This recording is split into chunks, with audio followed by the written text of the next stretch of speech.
Pessoal, a pessoa tentou suicídio, certo? E aí ela chega no seu set de psicanálise. Qual a primeira coisa a fazer, você sabe? Não sabe não, né?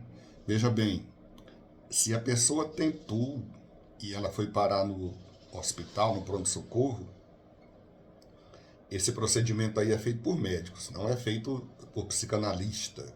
E não cabe a mim nem a nenhum psicanalista falar sobre procedimento médico, tá?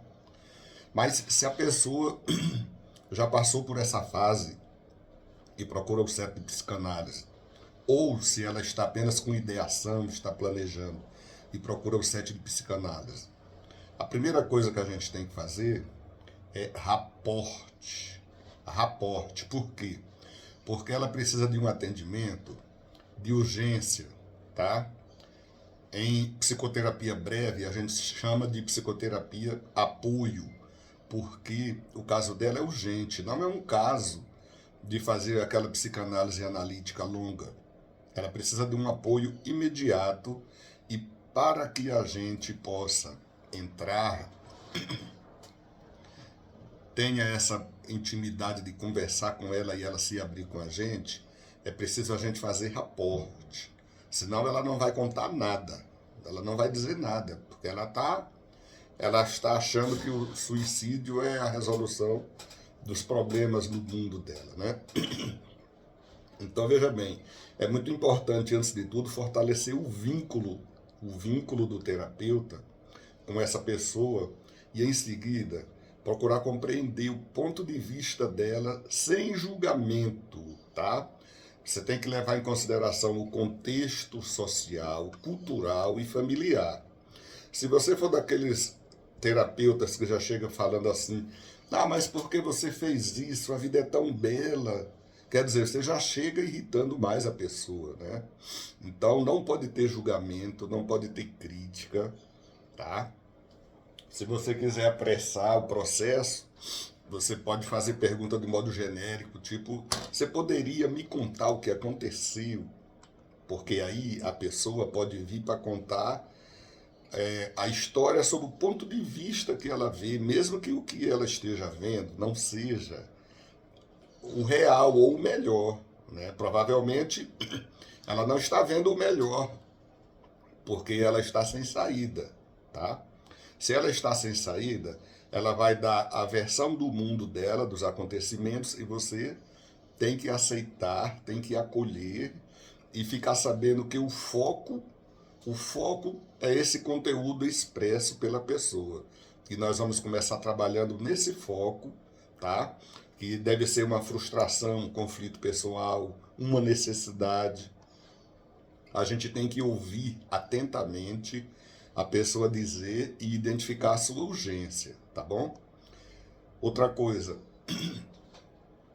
a gente tem que tentar esclarecer o que motivou a tentativa e sua circunstância e explorar a existência de estressores psicossociais recentes ou crônicos ou até mesmo doenças mentais, tá?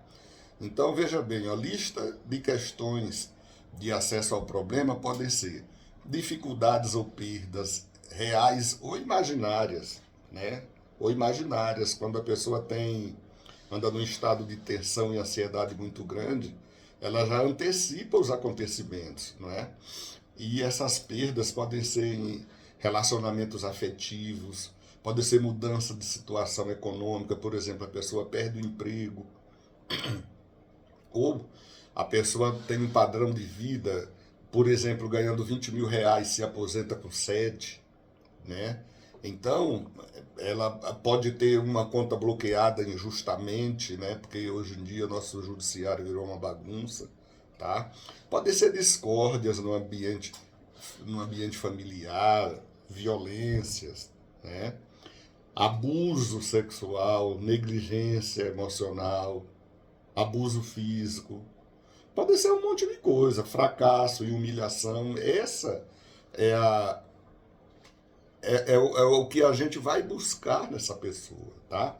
E para a gente chegar nisso daí, uma coisa que a gente tem que avaliar é o estado mental em que essa pessoa se encontra, porque a gente está está trabalhando com pessoas com risco de suicídio, tá? Que já tentou ou pode tentar.